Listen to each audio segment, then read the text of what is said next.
पहली बात तो ये है कि आई थिंक मैं यही कहना चाहूंगी कि पूरी दुनिया अगर आप देख ले तो वहां पे कहीं के भी जो लीडर हैं वो ऐसा कोई बिल कोशिश नहीं करते जारी करने की। और इससे ये एक चीज जरूर प्रूव होती है एज अ वुमन, जो मैंने रियलाइज किया कि हमारे कंट्री के लीडर कितने स्ट्रांग है कि वो चाहते हैं कि एक औरत उनके साथ बैठे और हमारे देश को आगे ले जाए। तभी मोदी जी ने बहुत सारी स्कीम्स निकाली हैं। एंड आई थिंक बेटी बढ़ाओ बेटी बचाओ जैसे तो वो एक ही नाम ऐसे मैं बोल रही हूँ, कितने सारे स्कीम्स हैं, क्योंकि वो सच में मानते हैं। और जो दिख रहा है हिंदुस्तान काफी सेफ हो गया पहले से है, मुझे लगता है हम लोगों के लिए, औरतों के लिए बहुत प्रोग्रेसिव हो गया है।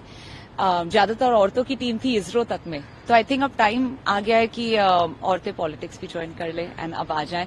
अभी तक डर रहता था कि मर्दों का गेम है, एंड आई थिंक वही जो हमारे पीएमओ ही is trying to promote is कि एटलीस्ट काफियों का होता है, वो मन में जज्बा होता है, मगर लगता है अरे ये हमारी दुनिया नहीं है, you know, just because of the sexism. But अब एटलीस्ट वो आपको बढ़ावा मिलता है कि अगर गवर्नमेंट ने सच में रिजर्वेशन बिल अगर करने का सोच रही है तो इसका मतलब that they want women also to be involved. In English also, do you think this is one of the biggest step to empower women in politics, and Yes. this will create a Will this be a Of game course. changer? game changer? Oh, it is a game changer, and I think today is one of the most historic day in the future of India and even the past, because a lot of governments that came, they tried.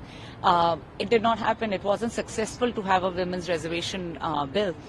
But the fact that they have introduced it and now it will be in procession from the next term, which is 26, right? It just shows that where India is going. Aaj ki date mein, if you see, India is top in technology, we are top in railway infrastructure, everything. It just shows that India is also now ready because of we have such a big population. We are ready for women and men to be at equal power in politics as well and to make important decisions of the country.